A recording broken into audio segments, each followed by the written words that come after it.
tudo bem? Aqui é Gutierrez Siqueira, sou editor do blog Teologia Pentecostal.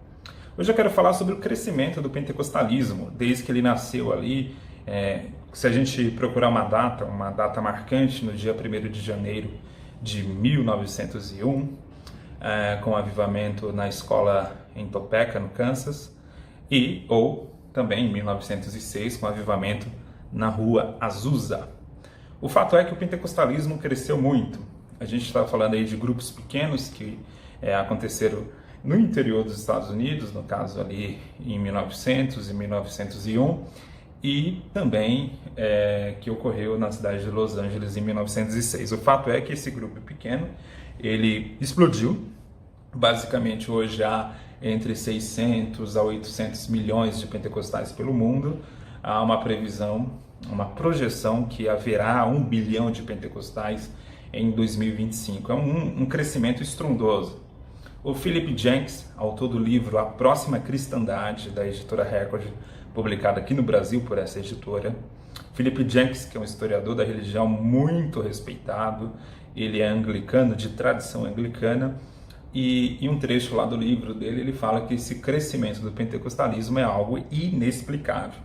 É óbvio que os sociólogos, que os historiadores vão tentar colocar inúmeras explicações para esse crescimento estrondoso do pentecostalismo.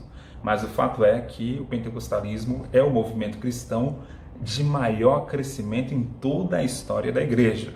Ele cresceu não só em número de pessoas, mas também em alcance geográfico, de uma maneira que a gente nunca viu em nenhum movimento cristão na história.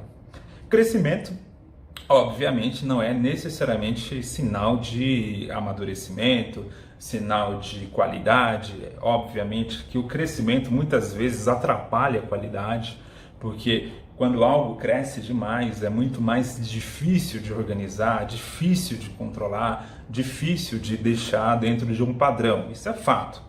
Não estamos negando aqui os inúmeros defeitos que foram produzidos justamente nessa história recente do pentecostalismo. Mas, tirando esse ponto de lado, que a gente pode trabalhar depois em outros vídeos, o que eu queria comentar com vocês é a razão teológica para esse crescimento. Por quê? Os pentecostais, eles sempre acreditaram que o batismo no Espírito Santo é uma capacidade espiritual vinda do Espírito Santo, vinda de Jesus, porque Jesus é quem batiza no Espírito Santo, vindo da pessoa de Jesus, para capacitar o crente a ser um evangelista. Mas não só ser um evangelista, porque a missão de evangelizar é uma missão de todo cristão. A diferença é que o batismo no Espírito Santo torna essa testemunha ousada, corajosa, passa a ter uma fome evangelística e uma coragem que não é dela, que não é da personalidade dela. Então, potencialmente, ao pregar o batismo no Espírito Santo, o pentecostalismo estava ali não só esperando Deus levantar grandes evangelistas, como Deus sempre levantou na história, mas tornou possível que cada crente dentro de uma congregação, ou pelo menos a maioria desses crentes, fossem pessoas com uma grande fome de evangelização. É por esse motivo, por um motivo teológico, por um motivo de crença bíblica, baseado especialmente no livro de Atos, Atos 1:8, E sereis revestidos de poder, para quê? Para ser testemunha, aqui em Jerusalém, lá na Judéia, em Samaria, até os confins da terra. Então, o fato é que essa é a razão principal do grande crescimento do pentecostalismo, um crescimento que nunca houve na história do cristianismo. E essa razão teológica é o que diferencia o pentecostalismo de outras correntes cristãs. Diferencia positivamente, inclusive, porque a forma como o pentecostalismo alcançou o mundo é uma grande lição missiológica para outras correntes cristãs. Hoje em dia, para você ter uma ideia, uma das igrejas que mais cresce no mundo é a China, é a igreja chinesa, E a igreja chinesa, em sua maioria, é carismática, é pentecostal. Hoje, também na Nigéria, há mais anglicanos em Lagos, na capital da Nigéria, do que em Londres, sendo que a igreja anglicana é uma igreja totalmente identificada com a Inglaterra. Só que há mais anglicanos hoje em Lagos, na Nigéria. E a maioria desses anglicanos lá de Lagos são carismáticos, São, digamos aí, no sentido de anglicanos pentecostais, Então o fato é, pessoal, que esse crescimento maravilhoso é uma obra de Deus. Sim, temos muitos defeitos, sim, temos inúmeros problemas.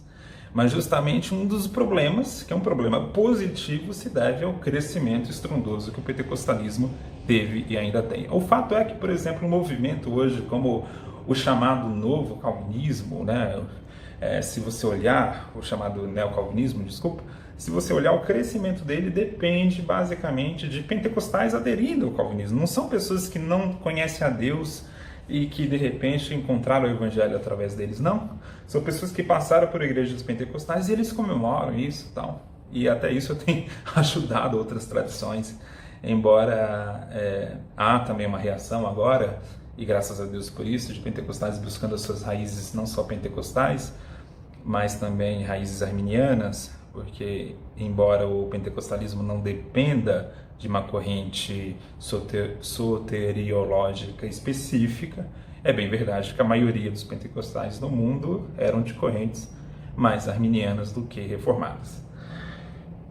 Eu falo isso aqui para um esclarecimento a você, para olhar o crescimento do pentecostalismo como uma consequência, acima de tudo, teológica, do que buscar muitas vezes explicações aí sociológicas ou históricas ou geográficas que tentam explicar esse crescimento, mas são explicações que não satisfazem realmente uma questão básica de racionalidade, de pensar como um movimento periférico que nasce na periferia dos Estados Unidos e que se espalha pela periferia do mundo e hoje é do tamanho que é.